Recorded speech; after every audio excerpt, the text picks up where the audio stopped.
गौतम बुद्ध क्रोध को व्यक्ति का सबसे बड़ा शत्रु मानते थे। इसी विषय पर भगवान बुद्ध ने अपने कुछ शिष्यों को उपदेश देते हुए एक उदाहरण प्रस्तुत किया। एक समय की बात है, एक पंडित जी महाराज क्रोध न करने पर उपदेश दे रहे थे। कह रहे थे, क्रोध आदमी का सबसे बड़ा दुश्मन है, उससे आदमी की बुद्धि नष्ट हो जाती है। जिस आदमी में बुद्धि नहीं होती वो पशु बन जाता है। लोग बड़ी श्रद्धा से पंडित जी का उपदेश सुन रहे थे। पंडित जी ने आगे कहा, क्रोध चांडाल होता है, उससे हमेशा बचकर रहना चाहिए। भीड़ में एक और एक जमादार बैठा था, जिसे पंडित जी हर सुबह सड़क पर झाड़ू लगाते हुए देखा करते थे।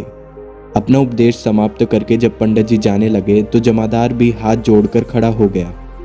लोगों की भक्ति भावना से फूले हुए पंडित भीड़ के बीच में से आगे बढ़ रहे थे। इतने में पीछे से भीड़ का धक्का आया। पंडित जी गिरते गिरते बचे। इस धक्के में वे जमादार से छू गए। फिर क्या था, उनका पारा चढ़ गया। बोले, दुष्ट, तू यहाँ कहाँ से आ मरा? मैं भोजन करने जा रहा था, तूने छूकर मुझे गंदा कर दिया। अब मुझे स्नान करना पड़ेगा। उन्होंने जमादार को जी भरकर गालियां दी। असल में उन्हें बड़े जोर की भूख लगी थी और वे जल्दी जल्दी यजमान के घर पहुंचना चाहते थे। पास ही में गंगा नदी थी। लाचार होकर पंडित जी उस ओर तेजी से लपके। तभी देखते हैं कि जमादार उनके आगे आगे चला जा रहा है।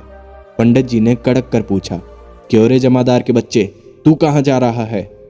जमादार ने जवाब दिया, नदी में स्नान करने। अभी आपने कहा था ना कि क्रोध चांडाल होता है। मैं उस चांडाल को छू गया, इसलिए मुझे स्नान करना पड़ेगा। पंडित जी को जैसे काट मार गया। वे आगे एक शब्द भी कह ना सके और जमादार का मुंह ताकते रह गए। भगवान बुद्ध की कथा सुनकर शिष्य अपनी हंसी रोक न सके और सभी खिलखिलाकर हंस दिए।